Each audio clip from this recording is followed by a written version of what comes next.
Hi everyone, how are you? I hope you are doing great. It's a beautiful, beautiful sunny day. I'm here in Buenos Aires, Argentina, and we are here today to talk about audio description, which is quite an exciting topic. There's so much expectation about this topic because it's something new for us, maybe who are working on audiovisual products such as dubbing or subtitling. Accessibility is more and more known these days. It's more and more, let's say, popular in a way.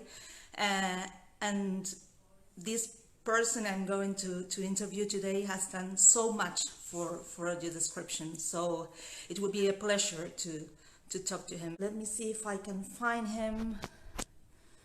No, he's not here. Here he is. Thank you.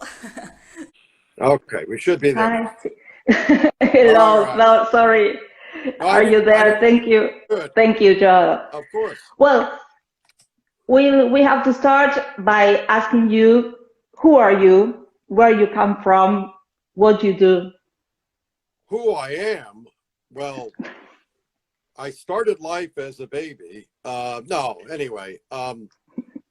No, my name is Joel Snyder, and the reason for this interview certainly has to do with my work in audio description. My background for most all of my life so far has been in media and theater, working as an actor and voice talent and that sort of thing. But I've made it my passion in life for the last 40 years or so to work with audio description. 40 years ago, just about 40 years ago is when it all began. And here in the Washington, D.C. area, in performing arts, making the images of the arts accessible to people who are blind or have low vision. That's the principle, raison d'etre behind audio description. But so I guess since 2002, I've been working with description full time. Most of my life working again as an actor or voice talent or arts administrator, the National Endowment for the Arts here in this country, which is comparable to perhaps to your Ministry of Culture in other countries. Yeah. So that's Great. a bit about me. And can you tell us, I mean, in a nutshell or not, what is audio description? Sure. Sure. Audio description is an assistive technology, a verbal technique used to translate the visual images of the arts, but it could really be anything, into a sense form that is comprehensible to someone who's blind or someone who has low vision. We use words to make the visual verbal and aural, A-U-R-A-L, he points to his ear, and oral, O-R-A-L, he points to his mouth. And that, I think that sums it up. Description for others has been around since prehistoric times. Simply telling somebody who's sighted what happened last night, or there's something behind you there. But as a formal process, as a technique that's studied, my PhD is in the study of audio description. It really began in the early 1980s as a formal, ongoing service for people who are blind.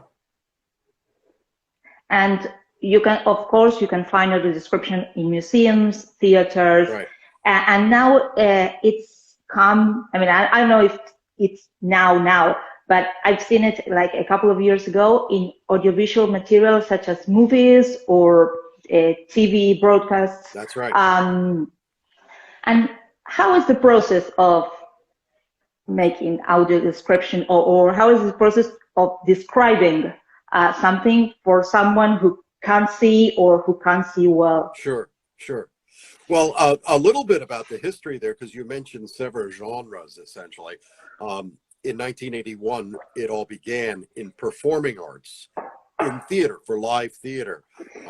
Interestingly, a little bit before that, in 1975, my friend Gregory Fraser, the late Gregory Fraser, did a master's thesis on description for media, the idea, the concept. He was really the first to outline in literature the act and art of audio description. He did a master's thesis on a possible description. He called it an all audio adaptation of the autobiography of Miss Jane Pittman, which was a famous American film from right around that time in the early 70s. So from performing arts, it went to television because we attracted the interest of WGBH in Boston, and they did a pilot with us. And then from there, VHS tapes, remember them, DVDs and such. And it also began to filter out into museums, other art forms, dance, opera as well. So yeah, performing arts, museums, visual art, and then media, be it broadcast media, now in streaming, of course, over satellite, that sort of thing. But all manner of media genres, if you will. To get to your specific question, how does one think about doing an audio description, doing description? I really believe that it's a literary art form. It's about words. And that's why I'm so pleased that the American Translators Association, in beginning its audiovisual division, has embraced audio description as one kind of audiovisual translation. This was embraced 15, 20 years ago. I actually did work with the leaders in audiovisual translation throughout Europe. They brought me to Portugal, and I did several days of training with major figures in audiovisual translation: Pilar Herrero, Jorge Diacintas, Aline Ramel, several others. And that, I think, was the genesis of the study of audio description. So to do audio description, what I developed some years ago were 4 fundamentals. I think the first step is developing skills in observation, really noticing what is around us with our eyes, becoming an active seer, if you will. Most of us go through life seeing passively. We let images just wash over us and we don't notice, or we do notice, or we notice only certain things, that sort of thing. No, an audio describer in developing description must learn how to see anew, really drink in what's around us, really focus. That involves skills in concentration as well as observation. Observation. The second fundamental that I developed, I call it editing or identifying key visual elements. I just talked about seeing everything there is to see. Well, a good description ultimately is going to get rid of most of it. Description is oftentimes referred to as deciding what not to describe, because our eyes take in so much and there is such precious little time, certainly in performing arts and in media, but even in museums, there's very little time really to convey what's involved in a visual image. You know, they say a picture's worth 1,000 words.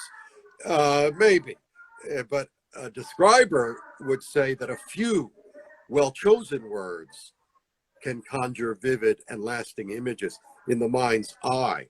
You know, no one wants to listen to 1,000 words to describe an image, you know, and no one wants to. And you know what? The best description will be succinct and concise, because I see this idea of identifying key visual elements. I think a key here is getting to the essence of what is in an image. And that has to do with knowing the image, knowing the art form, developing a sense of visual literacy. Why did the director focus the camera in a certain way? Why did the visual artist frame the image a certain way. Same with the director in theater, etc. What are the salient images? Ask yourself, what is most critical to an understanding, he points to his head, and an appreciation, his hand is on his heart, of the visual image. Coming up with that essence, if you will. And that's the key to any good artist, any good translator, any good artist is getting at an essence in order to convey a significant belief or truth. So we identify the key visual elements. The third fundamental is where we spend the most time, and that's words, that's language. An audio describer has to develop a vocabulary in any given language, has to understand how to use comparisons, how to use simile, how to convey images vividly with imagination, so that describing, for instance, the Washington Monument. I'm in Washington, D.C. You know, the Washington Monument, how would you describe its height to someone? You really want to convey how tall it is, right? Well, you could certainly say it's 555 feet tall, which is accurate. But what does 500 feet really mean to someone? I don't even know what's that. What is five? My room here is what, 20, 30 feet? It's hard to get a handle on something beyond 5, 10 feet, something like that. So the Washington Monument is 555 feet tall. Well, what about the Washington Monument is as tall as a 55-story building, as tall as 50-some elephants stood one on top of the other, almost as tall as 2 football fields stood up vertically.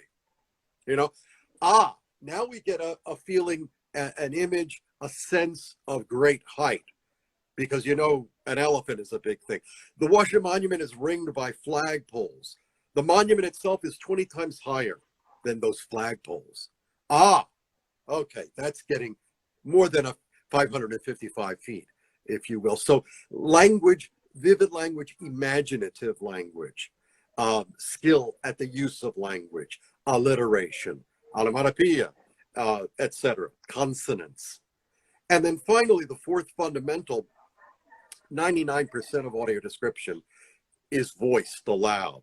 It's meant to be heard. In that way, it's like a poem, like poetry in a way. So poetic techniques like alliteration, etc., are appropriate in most circumstances, not all perhaps. But the way we use our voice, and this applies to, you know, this began in performing arts, where the describer, the person actually developing the description, whether it's scripted or not, is almost always the voicer of the description. But in media, that's not true. In media, most media, there's a professional writer, essentially, a describer, who develops a script. And for media, almost all description is scripted and very precisely timed. And then someone else voices it, a voice talent. And my background is in voicing and media and radio and theater. So for my situation, I'm blessed to be able to write a description, train people to be describers. I have at least a dozen describers who work for me as freelancers, but then I voice most of what comes out of my own company, because that's my background as well. But typically description is written one place and voiced somewhere else, if you will. And then of course it needs to be audio edited for media, especially, and that's a whole other professional activity.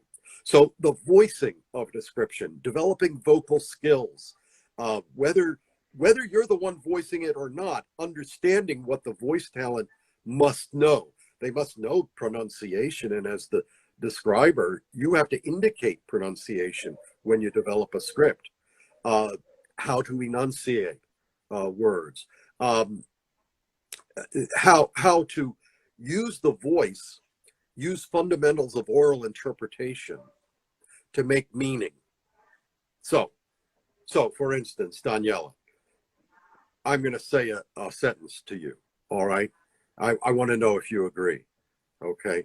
Woman without her man is a savage. Wouldn't you agree with that? Kind of. I don't know. I'm not so sure. Yeah, you're not What so what would sure. be? I hope you're not so sure. Sounds like a pretty misogynistic comment.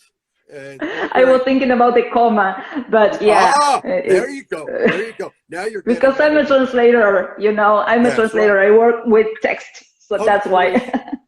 Punctuation is simply a written form of what the voice talent does with his or her voice, and vice versa. So, woman without her man is a savage. I mean, that sounds awful, but just with the way you say it, make it mean the opposite. Don't change any words. Don't take away any words. Don't rearrange them. Just in the way you say it. Give it a try, Daniela. Woman without her man is a savage. Woman without her man is a savage. I don't like it. That still sounds pretty, like you have a problem with women or something. I don't. Yeah, I hate it. Woman without her man is a savage, but doesn't make much sense. No, sometimes people will try to turn it into a question, and that does change the sense of things. But I think a skilled voice talent and someone aware of language and seeing it written out too, that helps. Might try to respond with woman. Without her, man is a savage. That's the other comma I was looking for. There's the comma. Exactly. Yeah. Yeah, absolutely. Yeah. So, and do you leave marks in the script for yes, voice talents to understand how to pronounce words or where to make an emphasis? Definitely. In the development of a script, you can either, sometimes scripts will come with a small audio file that actually has someone demonstrating the pronunciation of that word. So it's not somebody who doesn't know how to pronounce the word emphasis. You get a little audio file. It's not emphasis. No, it's emphasis with the accent on the first syllable. Right? Something like that. So an audio file, but mostly describers learn how to use transliteration, which is simply a way of writing out how something sounds with the emphasis or the accent is indicated by capital letters typically. The syllables are indicated with a dash. If there's no emphasis, it's in lowercase letters, that sort of thing. So transliteration is useful, and that's a very that can be, you might translate a word one way, I might transliterate it, I should say, in a different way, and most people will be able to figure it out, but when I was in undergraduate school, I learned the International Phonetic Alphabet. So I actually you could speak to me, Daniela, in Spanish, and I'm really not a Spanish speaker, but you could speak in Spanish and I could write down the sounds with the IPA and that's cool, and voice it back to you perfectly. But I wouldn't know what I was saying because I don't know the language, but I can voice it back. So IPA is an internationally universal system for marking pronunciation. In dictionaries, you have diacritical markings, which are changed from dictionary to dictionary, actually, believe it or not. Yeah. A number of the markings are fairly standard, but the most personal individual thing to do is transliteration. And most people will be able to read your transliteration of a word and go, yes, M, capital E, capital M, dash,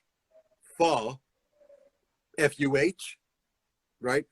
Dash, sis, S-I-S, emphasis, something like that. So that's where transliteration comes into, and it only makes sense for the describer, the writer of the script, to spend the time doing that, because The voice talent in studio doesn't have time. Oftentimes they don't get the script, they're reading it cold. You know, they don't get it in advance, and they can't take time in a studio where it's expensive. They can't take time there to be Googling pronunciation. The nice thing about developing pronunciation transliterations these days is that Google, you can put in pronunciation Daniela. Yeah. I literally could do that, and I would probably get 2 or 3 sites that would pronounce Daniela for me, and I'd go, oh, good, and then I transliterate that. You know, that's relatively recent. You know, when I started the translation, I started the audio description program for the National Captioning Institute here in the United States in 2002, and it's not that long ago. But I remember giving presents to all of my staff, copies of Roget's Thesaurus, you know, the book, the actual book, because that's what we would look at to come up with synonyms and antonyms and pronunciation. And of course, now you just go to thesaurus.com on your computer, or it's no problem at all to come up with different words for things and to come up with pronunciations. Mm-hmm. Well, that's awesome. It seems so hard and so difficult. I think with training, I think you can develop the skills and be a good audio describer. But there's so much you have to take into account. It's not only words, but how you see, how you convey what you are seeing in a concise way, as you said. It should be engaging. The voice should be, I heard some audio description examples, and the voice is soothing. I closed my eyes just to imagine what, I think it was you narrating. I don't know. It wasn't on your website, so I think it was you. It was your voice. And it was really accurate. I mean, I can see, I'm not blind, I'm not visually impaired, so it's easier for me, of course. Right. But you know, you and I both are sighted, so we're dealing with a significant disability. We are light dependent. You know, so if all the lights go out, I want to be with a blind person, because I will be I will be tremendously disabled, because I won't know what to do, and I will bump into everything. You know, something you mentioned about the complexities. I want to mention one aspect of language and how to use words. Anais Nin, the diarist, she had a saying that has stuck with me forever. She said, "We don't see things as they are. We see things as we are." Because all of us are individual, subjective beings. You will look at something and think one thing. I'll look at it and think something completely different. Even colors, you know, the shapes. My perception of that thing is colored by my background. And there's no getting around that. But I think the best describers try to keep an objective sense about them, at least an awareness that the temptation is to react to something subjectively and describe it subjectively, which I maintain is a disservice to the people listening. For instance, I'm going to describe Daniela, and I'm making this up now. Daniela is crying. Tears are streaming down her face. Her eyes are moist. She's sad. She's distraught. That's my description of a crying Daniela. Now, one could say, what did you do? Did you like that? Did you think that was evocative? Yeah, maybe I was imagining me like, I cry my eyes out, but yes, that's me when I cry, I think. I think it probably was acceptable until I got to sad, distraught, because I don't know. I get it. I don't even know if we're live or if this will be recorded, you can certainly record it. That's fine. But yeah, it will be recorded. Yeah. Okay. Well, what I would then say is that, guess what, folks? Daniela just won the American National Lottery or something, right? Daniela's not sad. She's crying. She's crying. Tears are streaming down her face, but she's ecstatic because now she can go buy an island somewhere and she doesn't have to worry. She doesn't work as a translator anymore. That's too much work. No, she's going to buy So many an hours. island. Right. She can buy an island somewhere and just relax and have a marvelous life and invite all of us to visit, right? You're going to invite us? Of Okay, course. good. Yeah, sure. So that, one might be inclined initially to see Daniela and characterize her as sad, but you don't see sadness. We try to, what you see is what you say, and we don't see sadness. We see outward manifestations of inner states. That's what we describe for the most part. Wow. Yeah. I'm blown away. I'm speechless. Yeah. I don't know what to say, really. It's a good thing. So it's a good thing to remember in life. If you see somebody on the street and you tend to want to react in one way because you've made an instant assumption about what you see, and yet, oh no, the situation is completely different. So it's a good training, I think, for living your life. I think, perhaps interacting with others. So yeah, definitely, the world would be a much better place if we all acted like that. I think. I think so. Yes. And are there any blind persons involved in the process of audio description? Do you have like advisors or people who help you test the material or the final product? Well, yes. The answer is yes. Sometimes, and not often enough. I would venture to say that in media, that's where most people are going to encounter audio description, because media is just out there. Television, it's mass media, right? I venture to say that most description producers perhaps have never even met a blind person. And I think that's unfortunate.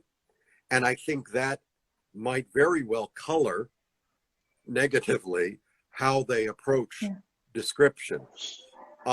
So I am very much of the opinion that people who are blind must be involved in the production of description. And it's not a matter of just being blind. No, because I oftentimes say I've been driving an automobile for 50 years. Okay. Well, does that make me an expert in highway design or in how to build a car? Not at all. Not at all.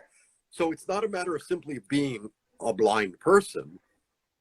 People who are blind, who are interested in description, must go through audio description training. They must understand and be able to discriminate between good description and not very helpful description. And those people are valuable in the description process, as I call them audio description consumer consultants. I know that my good friend Bernd Benecke in Germany, who produces a great deal of the description there for television, every script is produced with input from a consultant who is blind, who knows description. Every museum tour that I produce always has a paid, of course, consultant who tests the script, listens to it, suggests language, tests directional information, for instance, because that can be complex to describe. Go here, go there, go there, go here. We don't want to be sending people walking off into a wall or something, in any event. So for media, even for performing, I think all describers, all description scripts could benefit from that review by a trained audio description consumer consultant.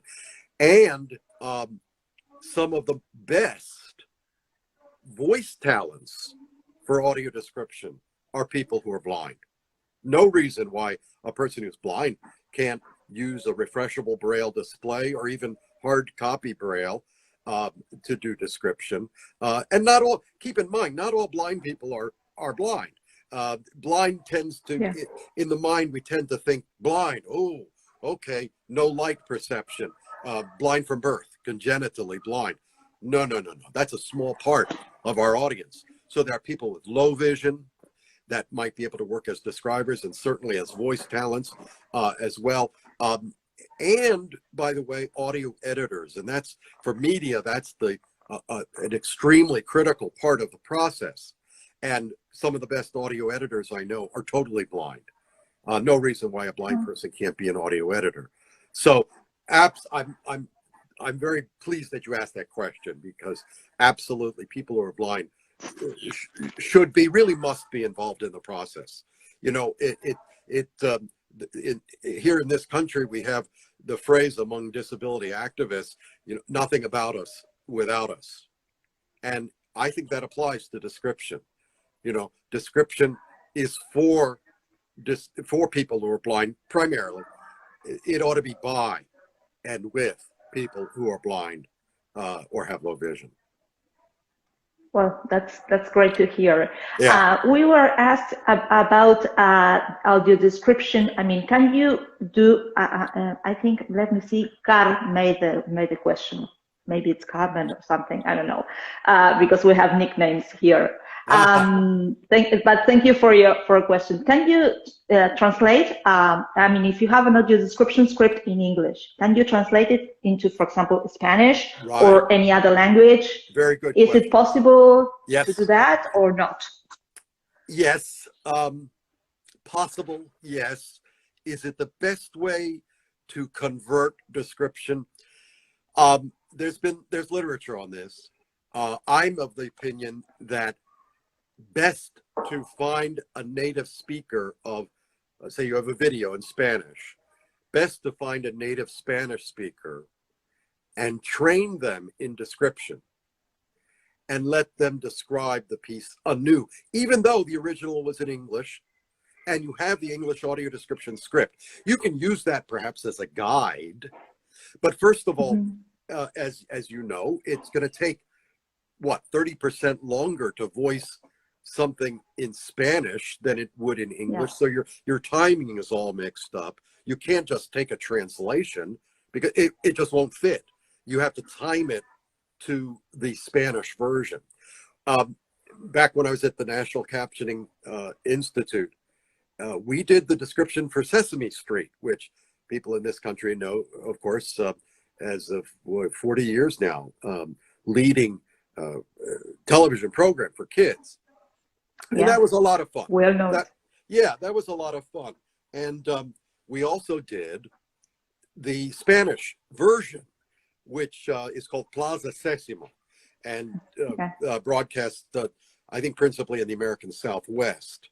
Well, when we were first approached about doing that, I hadn't done much of that before. And my first inkling was, oh, well, we have a crew of English-speaking describers. Send us the video in English. We'll describe it, then translate it to Spanish, and then boom, and get Spanish voice talents. It really doesn't work. I disposed of that idea in about 30 seconds. You know, it really makes more sense. And this is what we did, of course. We hired Spanish-speaking people who were writers, trained them in description. They produced the scripts in Spanish, uniquely timed to the Spanish version. And then they also voiced them too, because that was part of the hiring process, were they competent voice talents as well. And that worked out pretty well. Yeah, there are going to be, as I say, it might be helpful to have the English version handy, and you can make some comparisons and get some ideas about language. But I think simply translating the English description into a Spanish description Um, it, it it can work, but a lot of attention has to be paid to the timing, and you're going to end up rewriting a great deal. So why not write it in the native language? Yeah, yeah, I agree with you. Yeah, But we are many times we are asked to translate audio description scripts. sure. So I've heard about, not myself, but I've heard about that. Yeah, no, I mean So it's possible. I don't want to completely deny it. It's no, I know, possible, I but understand what you say. it Yeah, I understand requires your a lot point. of revision and thinking through, and Mm-hmm. et cetera, et cetera. So, Yeah, that Cara is thanking you for answering her question. Thank you for asking. of course. And about you talked about the skills an audio describer should have, which is like a trained eye and the your voice and how you speak and emphasis and having like a range of vocabulary, which is, Yeah. I mean, huge in a Oh, way. It's such a creative line of work. yeah. I love it It is because it is an art. yeah, It is an art, and not. yeah, It is more art than science. In other words, uh, yes, you could produce a description that's top notch, and I produce a description of the same thing that's equally excellent, but they're completely different. But they follow certain best practices and guidelines. But there's an art element to it. There's a mm-hmm, individuality, and it has to do with the imagination that you bring to it, the vividness, your command of language, use of synonyms, vocabulary, etc. As we mentioned mm-hmm. before, all of that comes into play. It is an art. Yeah, Yeah. definitely. And I see some common ground with subtitling Yes. in this art of condensing meaning and with dubbing in this synchronization or timing Yes. exactly. I mean, Yes. between dialogues, sometimes I'm thinking more of audiovisual media. That's right. This is what I work with, That's like right. movies or series. Um, Well, and no, what you're right. about, Subtitling yeah, and dubbing are very akin to description. You're right, the timing, that sort of thing. But it's a creative process whereby you're coming up with language in one. You're coming up with words in yeah, one language that match the sense of the words in the other language. So you have to understand the other yeah, language. You have to understand what the director in that video is getting at, and that's what describers do. We have to understand yeah. so that we can, because we are in service to the person listening and to the person that created the art form that we're describing. So subtitling and dubbing, absolutely. Now, it's interesting. I mentioned starting the description program at the National Captioning Institute. And when I was there, when I first started, the president at the time of NCI said, well, Joel, you're going to need a staff of people to do the descriptions. But I don't know that we need to go out and hire people because we have all these marvelous captioners on staff. Why don't we just introduce descriptive techniques to these captioners, and they can do both. And I was skeptical, and my skepticism was soundly based, if you will, because captioning in the United States is simply English to English. Yeah. It is a transcribing. It's not translating. It's transcribing, and it's simply putting down with written words what you hear. There are some artistic elements as to placement and such, but it's not description. It's not really comparable. In fact, one woman at NCI, a marvelous captioner and just a brilliant woman, and I tested her on some description, and she was excellent, as I suspected. She was going to be great, and I thought, well, I want her to become a describer. And she was very flattered and said, no, thank you. Because her passion in life was working with rescue animals. Oh, And okay. she left work every day and steeped herself in that world. That's where she wanted to focus. And she said, if I became a describer, it would take too much effort. It's much more difficult. It would take too much time. As a captioning supervisor, I can simply do my work. I do it well. I come in, I leave, and it's a lot simpler. Yeah. So she did not want to embrace the complexities involved in audio description, which are comparable to the ones involved in subtitling and dubbing as well. So, and I respected that. And, so I found other people. Yeah. Yeah, you definitely have to be, I think, like special. I mean, you have to, I don't know, we are, everyone is talented for certain That's things. right. I mean, That's right. and as you said, this is an art, so not all of us can act, not all of us can sing, That's and right. not all of us can audio describe. That's what I'm learning today. That's definitely, I will not audio describe. It's too hard for me. I prefer translating. I don't know. And we have like 10 minutes left. Okay. So we would like to know if you collaborated with higher education institutions in audio description programs. Yeah, that's a good question, especially posed here in an American context. Description, I think I referenced this earlier, about 15, 20 years ago, was embraced by audiovisual translators in Europe, because that's where most of that work is based, in a sense. So much media comes out of the United States in English, and it's recognized around the world and desired around the world, so it has to be translated. And all of that work, and study of that process developed mostly in Spain, in the UK, although English is being spoken there, but there are excellent translation programs there, just given their proximity to Europe.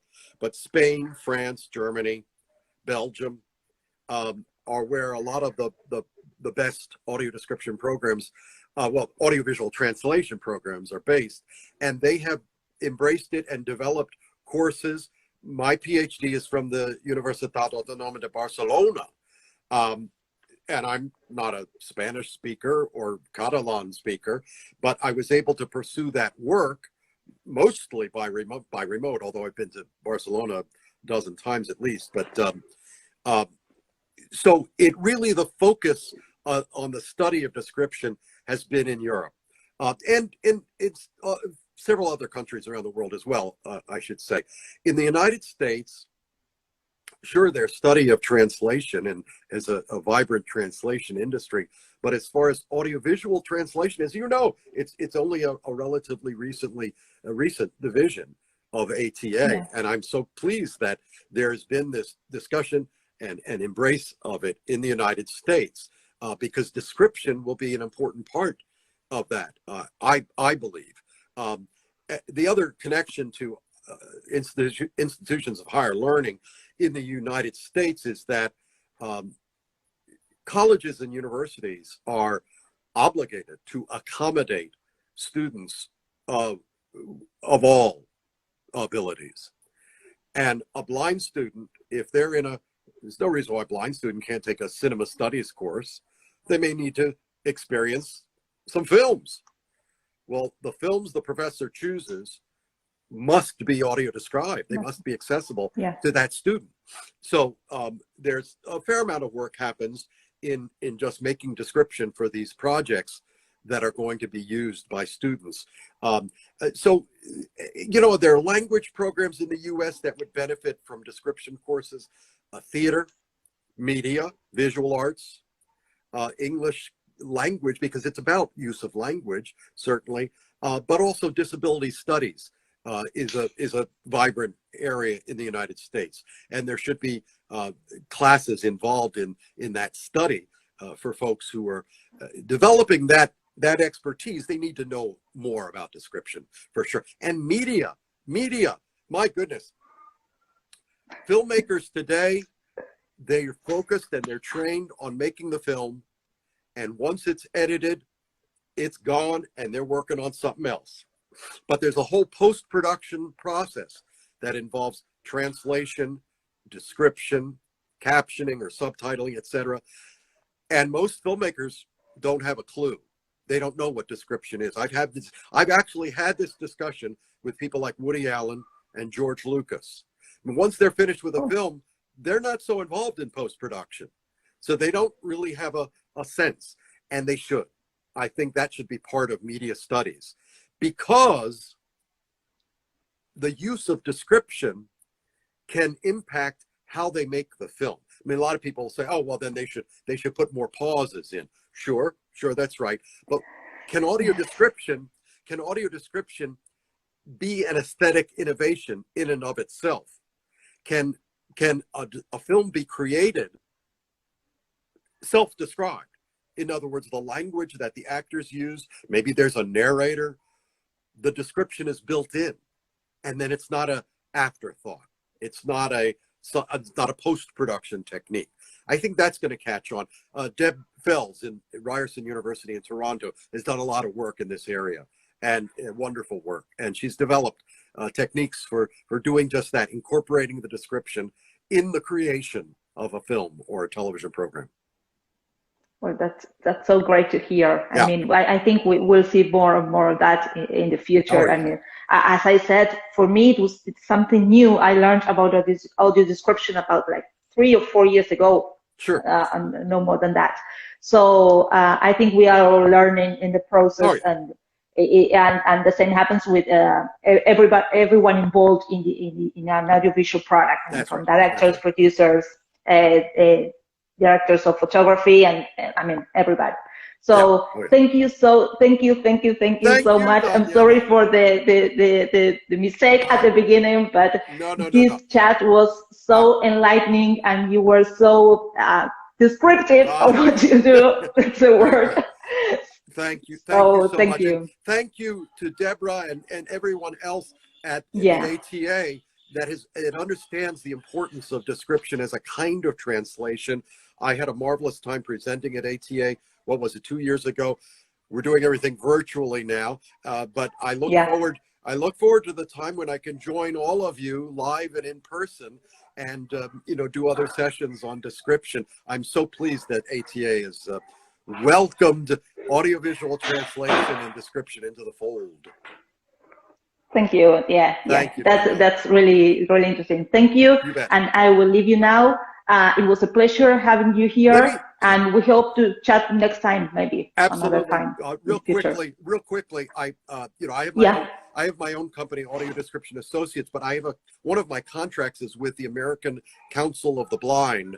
I started about 11 years ago their audio description project. We have a number of initiatives for blind kids, and we give awards, and we train describers. Our website really has become the go-to place for information about audio description. So I want to mention that acb.org/ADP, Audio Description Project. Lots of information there.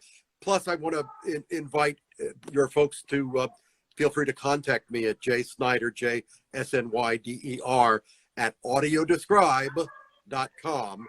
I always enjoy hearing from people interested in description, and I will respond. And by the way, I do have a book. I got to get in a plug. The Visual Made Verbal, a comprehensive training manual and guide to the history and applications of audio description. And speaking of translation, it's available, of course, in English, but it's available in Braille. It's available as an audiobook. It's been printed in Polish, Portuguese, Russian, and 3 other languages are under development right now: Spanish, Greek, and Chinese. So great. There you go. You can find it on Amazon. We'll be posting all of that information you said on our Instagram page. So don't worry about that. That's so helpful. So thank you once Thanks, again. It was really, really nice talking to you. okay. And I hope I can see you maybe next time, That would be sometime in the future. That Okay. would be wonderful. Thank you, Yes. Joel. Thanks, Danielle. Thank you, everybody. Bye-bye. Bye-bye. Well, was that cool or what? I mean, I mean, it was mind blowing, at least for me. We learned a lot.